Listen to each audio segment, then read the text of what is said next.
नमस्कार, बहुत स्वागत आपका अनादि टीवी पर। मैं हूं आपके साथ पारुल। खबरों की शुरुआत करेंगे बड़ी खबर के साथ और इस वक्त बड़ी खबर आपको बता देते हैं भोपाल से, जहां स्कूल में रामकृष्ण के पाठ पर सियासत हो रही है। पूर्व सीएम दिग्विजय सिंह का बयान इस पर सामने आया। उन्होंने कहा, क्या गुरु नानक को नहीं पढ़ाना चाहिए पाठ्यक्रमों में?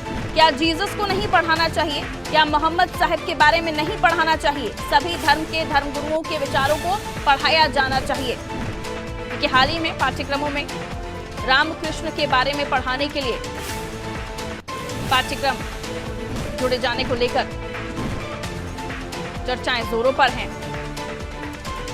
और एमपी के स्कूल कॉलेजों में रामकृष्ण के पाठ पढ़ाए जाने पर दिग्विजय का बयान सामने आया। उन्होंने कहा कि सभी धर्म के धर्मगुरुओं के विचारों को पढ़ाया जाना चाहिए।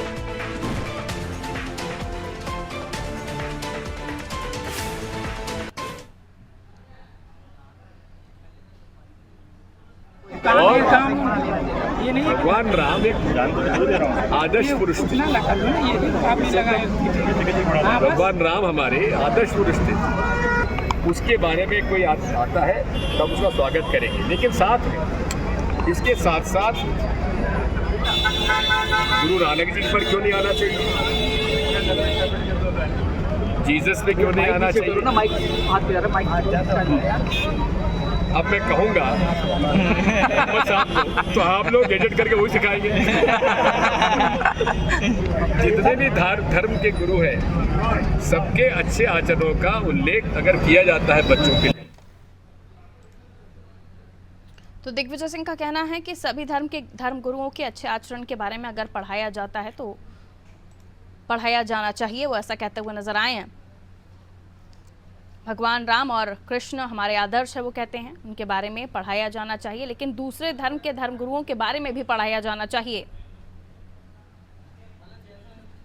ये कहना है पूर्व मुख्यमंत्री दिग्विजय सिंह का।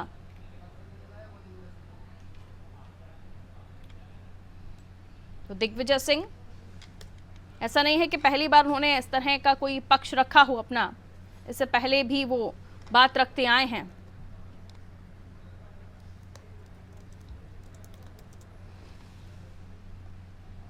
तो देखिए, पाठ्यक्रमों में रामकृष्ण के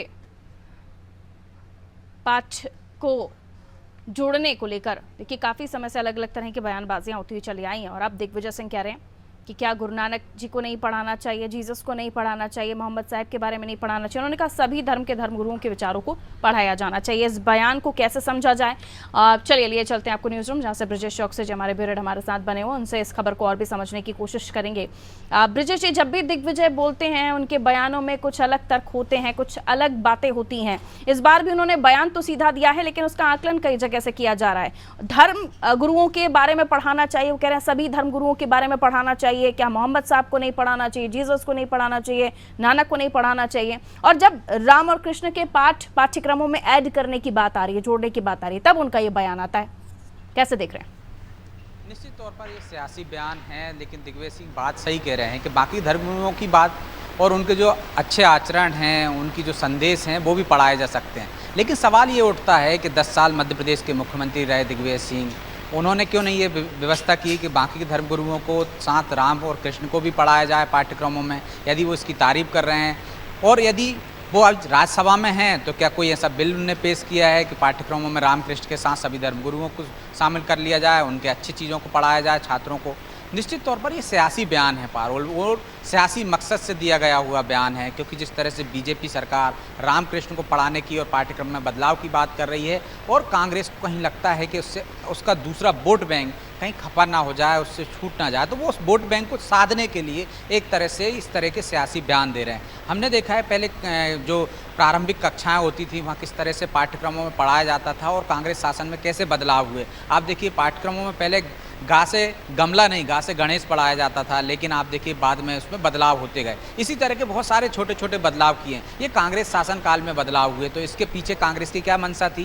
कांग्रेस क्यों नहीं पढ़ाना चाहती थी? जो शुरुआत से पढ़ता हुआ आ रहा था बच्चा, वो क्यों नहीं पढ़ाया जा रहा था? क्यों बदलाव किए गए? तो निश्चित तौर पर तब भी कांग्रेस की कहीं ना कहीं सियासी लाभ दिखा उसे पाठ्यक्रम में, और एक वर्ग को साधने के लिए उन्होंने ये बदलाव किए। और वही यदि बीजेपी कर रही है तो अब उनको आपत्ति हो रही है और वो इस तरह के सवाल उठा रहे हैं। तो ये सियासी लाभ के लिए इस तरह के बयान दिए गए हैं और निश्चित तौर पर दिग्विजय सिंह कोई बयान देते हैं तो उसका सियासी मकसद भी होता है, उसके दूरगामी उसके निष्कर्ष भी निकाले जाते हैं, उसके नफ़ा नुकसान भी देखे जाते हैं। तो उनका ये बयान एक तरह से जो बाकी बयान है उन्हीं की तरह है कि वो एक वर्ग को, एक वोट बैंक को साधने के लिए कांग्रेस के पक्ष में इस तरह के माहौल बनाने के लिए इस तरह का बयान दे रहे हैं ताकि वो वर्ग संतुष्ट हो जाए कि उनकी आवाज़ उठाने वाला कोई व्यक्ति है और वो सरकार से मांग कर रहे हैं कि बाकी धर्मगुरुओं को भी पढ़ाया जाना चाहिए। एक तरह से यदि निष्पक्ष रूप से देखा जाए तो उनकी मांग ठीक है, लेकिन क्या उन्होंने ऐसे कदम उठाए थे, ये सवाल उठता है। और क्या उन्होंने कदम नहीं उठाए थे, उन्होंने कांग्रेस शासन में बदलाव क्यों हुए, पाठ्यक्रम में इसी आधार पर हुए,